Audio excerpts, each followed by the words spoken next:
Halo warga sekolah, kembali lagi di Sekolah Horor.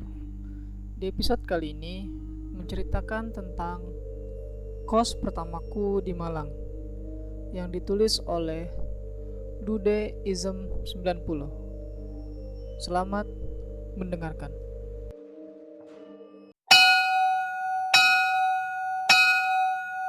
Berhubung kejadian udah lumayan lama dan biar nggak susah juga ngingetnya di sini, gue hanya berusaha berbagi pengalaman runtut dari pertama kali mengalami hal di luar nalar. Sumbernya ada yang dari pengalaman pribadi, juga ada dari pengalaman orang-orang sekitar. Sebenarnya pernah juga ketemu sama Poci, tapi saat itu masih kanak-kanak. Ukuran tubuhnya abnormal, gak seukuran manusia, tapi gede banget. Gua dan teman-teman yang malam itu lagi main tembak-tembakan. Tahu kan tembak-tembakan yang pakai bambu disodok, yang pelurunya diisi dari kertas yang dibasahin. Sama-sama ngeliat karena tuh Poci ngalangin jalan. Dan kita bareng-bareng lari nembus tuh Poci malah. Yang ini gua nggak hitung ya, karena mungkin halusinasi anak-anak lah. Tapi bisa jadi beneran juga. Soalnya rumah deket itu Poci muncul tuh emang udah terkenal angker maksimal. Nah itu gue tahu sendiri kejadian-kejadian yang dialami orang yang pernah ngontrak di rumah itu. Malah sampai ada yang kesurupan sampai meninggal. Seriusan cuy, kesurupannya sampai meninggal. Beliau ninggalin suami dan anak-anaknya yang masih balita. Cerita rumah ini nanti aja ya, karena di luar timeline. Oke, sekarang kembali ke timeline. Tahun 2008, gua keterima SNMPTN di salah satu PTN Malang. Biar nggak gampang ditebak, gue sebut aja inisialnya UB. Oke. Dari awal nggak ada persiapan apapun saat tempat kos dan lain-lainnya. Kalau maba lain biasanya dianterin ortunya, gue datang ke Malang sendirian naik bis. Mana belum paham jalur angkot, sampai akhirnya diturunin di depan Unmah 2 sama supir angkotnya.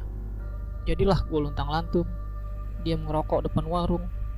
Mau jalan-jalan juga males, karena saat itu bawa tas berat banget. Yang setelah nemu tempat istirahat, baru gue tahu isinya selain baju ternyata juga ada 3 piring beling dan 2 gelas kaca. Ya mungkin karena saat itu gue pertama merantau keluar kota, jadi seadanya dia dimasukin dalam tas sama emak gue. Nah, udah gue mikir mau tidur di masjid, tapi ternyata nasib berkata lain. Tiba-tiba gue ngeliat temen SMA gue yang dulu keluar dari gerbang Unmuh 2, dan gue ditawarin nginep di kosannya. Kos temen gue ini masuk ganggang Sumbersari yang ruwet. Selama gue numpang di kosan ini gak ada tuh kejadian-kejadian horor sama sekali. Tapi cuma satu yang ngeselin, yaitu sepatu termahal gue hilang raib dicuri orang. Gue gak lama di kosan temen SMA gue ini, karena statusnya cuma numpang, dan gue juga gak kuat dengan suasana padat penduduknya. Begitu dapat teman baru di acara ospek, gue langsung cabut pindah ke daerah belakang Sarda. Nah, di kos yang inilah banyak hal-hal yang gak masuk akal. Setidaknya gak masuk akal bagi gue.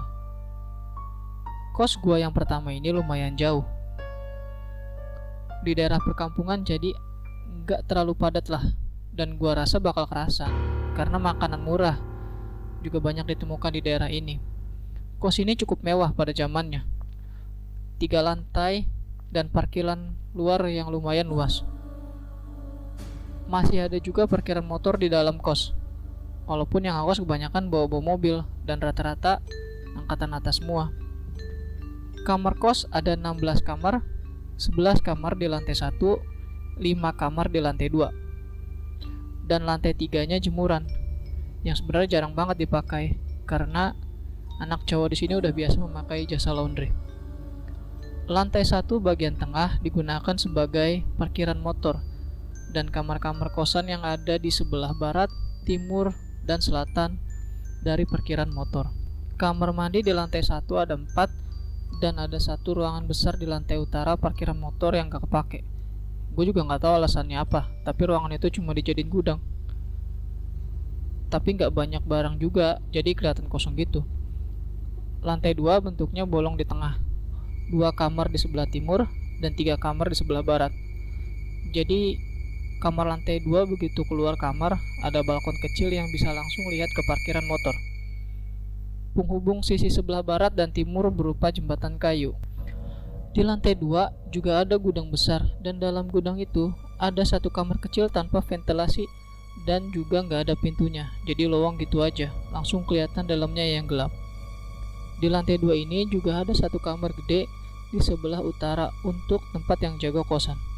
Tangga untuk yang jaga kosan ini pun beda. Jadi ada satu tangga yang khusus buat tempat yang jaga kosan ini. Tangganya langsung menghadap parkiran motor dan 2 kamar di sebelah selatan. Nah, di tangga ini nih pernah terjadi legendary event yang akhirnya diceritain turun-temurun penghuni kos. Nah, pas gua awal masuk kosan itu, penjaga kosnya juga baru cuy. Gua dapet cerita ini dari kakak tingkat yang udah ngekos duluan. Penjaga yang sebelumnya itu orangnya galak, badannya gede, dan kumisnya lebat. Jadi ceritanya ini, penjaga kosan yang galak ini menjelang subuh mau bersih-bersih halaman, dan turunlah doi lewat tangga ini. Belum sampai lantai 1, doi lihat cewek rambutnya panjang berdiri di depan kamar nomor 6. Kan kamar nomor 6 ini lurus tuh sama tangga, jadi kelihatan banget bentuknya itu cewek, dan langsunglah ditegur. Dikiranya anak kosan gitu, ada yang bawa ceweknya. Si ceweknya malah terbang dan hilang. Si bapak langsung lemes dan besoknya resign, gak peduli meskipun dicengin sama anak-anak kosan. Penjaga kosan di situ sih emang sering gonta-ganti, dan karena gak kuat. Tapi penjaga pengganti Pak Kumis ini kuat lah, setidaknya sampai gua keluar dari kosan itu. Dan usut punya usut, penjaga yang baru ini ternyata keturunan orang pinter.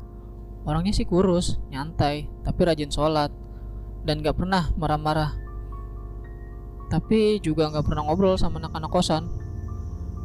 Awal-awal gue tinggal di kosan, ada mayem, aman, dan gue lumayan sering lah mabuk di kamar. Biasanya gue mabuk gini bareng sama 2 temen gue lainnya. Salah satunya sebut aja Aram, dia anak Banyuwangi, dan yang satunya lagi Adli yang asli Malang. Pas mabok kan Adli sering pipis tuh, dan begitu balik ke kamar dia sering bilang kalau ada anak-anak kecil yang lari di kamar mandi yang dekat tangga. Ya tapi gue nggak percaya gitu aja, namanya juga omongan orang mabok. Taunya si Adli ini emang bisa lihat makhluk-makhluk begitu sejak lahir. Gue baru ngeh pas di kampus ngopi sampai malam sama doi. Doi lagi ngobrol sama cewek yang dari tampilan luarnya aja sih udah kelihatan super aneh. Si cewek ini bilangnya dia anak indigo. Saat itu ya gue gak percaya sama sekali. Gue ngira cuma gimmick doang biar sesuai sama tampilannya. Si Adli ini nih nyambung, dan mereka berdua sempet gue tes lihat apa yang di sana dan lihat apa yang di sini. Dan yang mereka lihat bener-bener sama, sementara gue gak lihat apa-apa. Gue yakin nih orang berdua gak sekongkol, janjian mau ngomong lihat apa aja biar gue percaya. Terus gue protes dong sama si Adli, kenapa selama ini gak pernah bilang atau cerita-cerita kayak gitu. Ya dia jawabnya enteng aja, katanya biar gue gak ketakutan. Tapi itu ada benernya juga sih. Kalau yang gak bisa lihat ini dikasih tahu, bawaannya malah jadi parno sendiri. Pernah suatu ketika, si cewek yang gue bilang super aneh tadi main ke rumah temen gue, sebut aja namanya Dita. Rumahnya di daerah Macung. Dan begitu masuk, dia bilang ada poci di tangga. Waktu naik ke kamar Dita, dia juga bilang lihat poci di luar jendela. Ya otomatis si Dita akhirnya gak bisa tidur semalaman bos, ngeliatin jendela mulu. Paling bener emang deh si Adli, mending diam-diam aja kan, toh orang yang dikasih tahu juga belum tentu siap. Nah, pernah satu kali Adli ngasih tahu ke gua waktu kita nemenin gebetan gua pulang. Jadi kita pulang ke kosan ini baliknya jalan kaki. Nah, berangkatnya sih seneng-seneng aja, tapi pas pulangnya kan jadi tinggal berdua, cuma gua sama Adli. Terus pas di jalan yang gelap, si Adli bilang ke gua gini, jalannya ikutin belakang gua ya, banyak itu tuh tidur-tiduran di aspal. Lah, kan gua jadi ciber.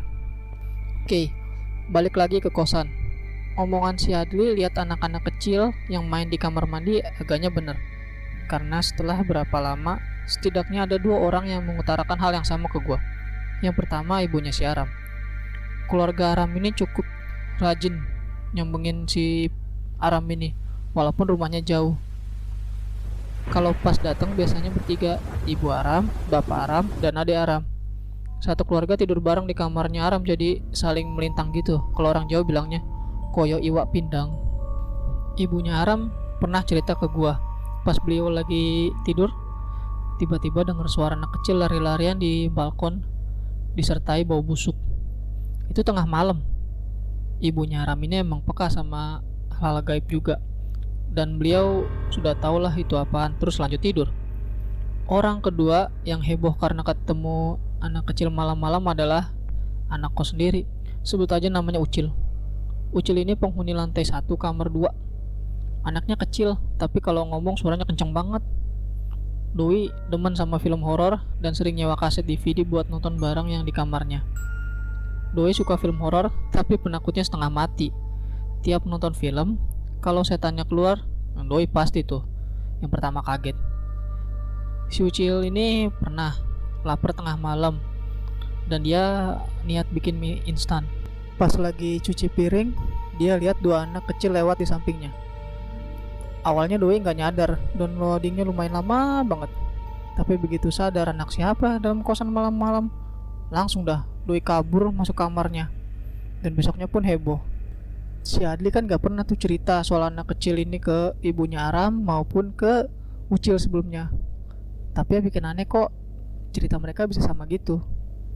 Ada lagi satu kejadian yang bikin satu anak kosan ngungsi semua, dan baru balik lagi ke kosan pas sudah pagi. Cuma nyisa 1 orang, si Aram ini, dia gak ikut ngungsi. Gue inget banget waktu itu awal-awal bulan Suro, karena temen gue yang rumahnya di Ponorogo cerita kalau bulan Suro ini Ponorogo rame banget. Di sana ada pentas reok dan pengunjungnya pasti padat. Karena yang perlu lo tahu, pengunjungnya itu bukan cuma manusia, tapi juga ada yang dari bangsa jin. Dan yang ngebedain mana manusia dan mana jin itu bisa dilihat dari garis atau lubang di antara bibir dan hidung. Katanya sih kalau jin itu nggak punya lagi tuan. Tapi gue nggak tahu ini beneran apa enggak. Soalnya teman gue ini nggak pernah serius anaknya. Oke, balik lagi ke kosan. Hari itu suasana kosan normal-normal aja, nggak ada yang istimewa. Penghuni kosan juga lumayan lengkap.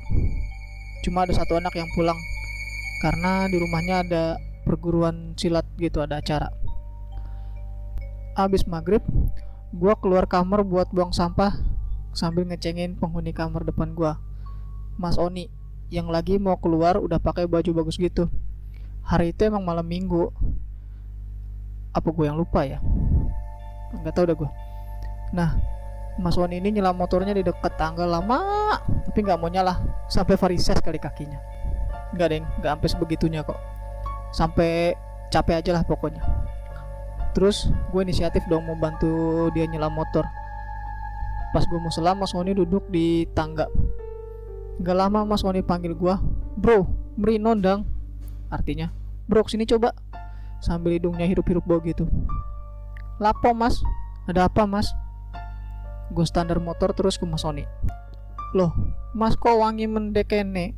Artinya, kok wangi bener di sini. Gue terkejut karena baunya wangi kayak minyak-minyak mbah-mbah lah. Tahu kan minyak wangi mbah-mbah kayak gimana? Gue jujur saat itu gak mikir yang aneh-aneh, mistis. Gue malah lanjut dorong tuh motor keluar kosan, mau meriksa motor di teras yang lampunya lebih terang. Nah, begitu keluar kosan, gue iseng nyala tuh motor. Langsung hidup sekali setelah coba.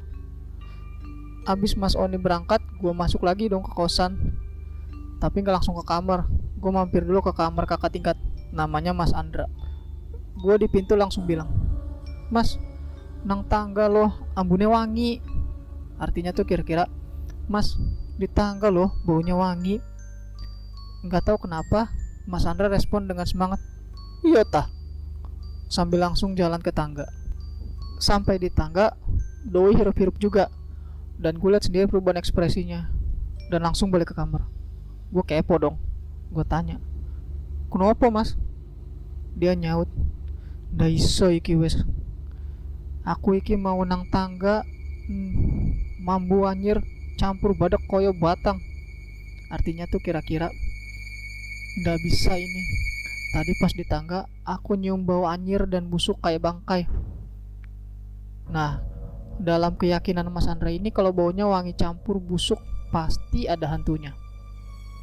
Dan ketika gue lagi ngobrol sama Mas Andra, tiba-tiba mati lampu. Meskipun ini kayak film horor, tapi beneran kok. Sekitar 10 menit kemudian ada suara duar gitu. Arahnya dari kayu penghubung sisi sebelah barat dan timur. Di lantai 2 suaranya tuh kayak kayu ketimpa batu gede banget. Suaranya kenceng banget, sampai anak sekosan tuh keluar semua terus pada celingak-celinguk gitu. Malah ada yang sampai marah, dikiranya anak kosan yang nyari ribut. Anak lantai 2 pun langsung nyari ke sumber suara dan gak ada apa-apa. Mas Andra langsung bilang, "Fix, aku ngungsi dulu, besok balik." Gue langsung aja lari ke kamarnya si Ucil. Di situ ternyata udah banyak anak-anak yang mau ngungsi juga. Ya gue mutusin lah ikut mereka. Terus malam itu kita semua keluar kosan, kayak eksodus gitu.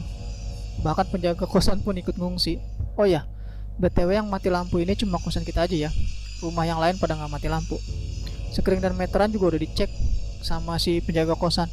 Malah setelah cek meteran itu yang jaga kosan mutusin ikut buat ngungsi sama kita juga. Dan zaman itu belum pakai listrik token dan gak mungkin kehabisan token juga. Gua ngikut ngungsi ke kosan temennya si Ucil ini.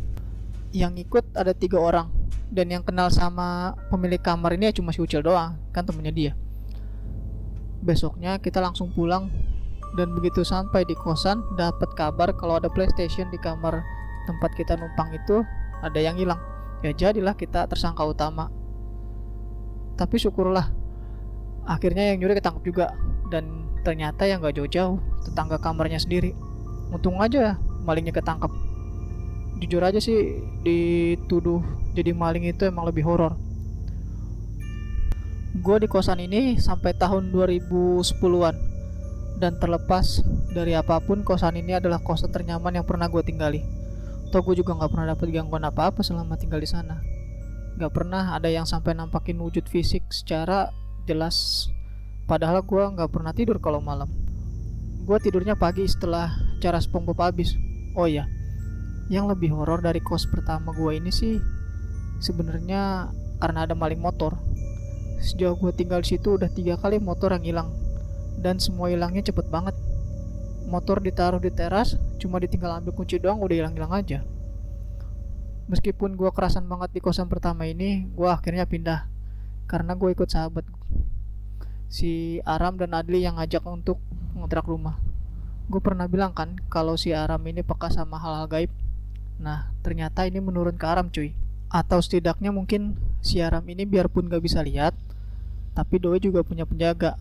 Karena agaknya Doi masih ada jalur-jalur keturunan ningrat gitu. Ini anak juga gak ada takutnya, dan malah lebih gila dari si Adli. Cuma anaknya gak pernah cerita. Jadi kita ini 3 serangkai yang pergi kemana-mana bareng. Meskipun ternyata hanya gue doang yang gak ngerti apa-apa, sekaligus menjadi yang paling waras dan penyeimbang di antara mereka yang liar. Itu dia cerita mengenai kos pertamaku di Malang. Terima kasih buat kalian warga sekolah yang telah mendengarkan cerita ini. Jangan lupa like dan share video ini, dan sampai jumpa di episode berikutnya.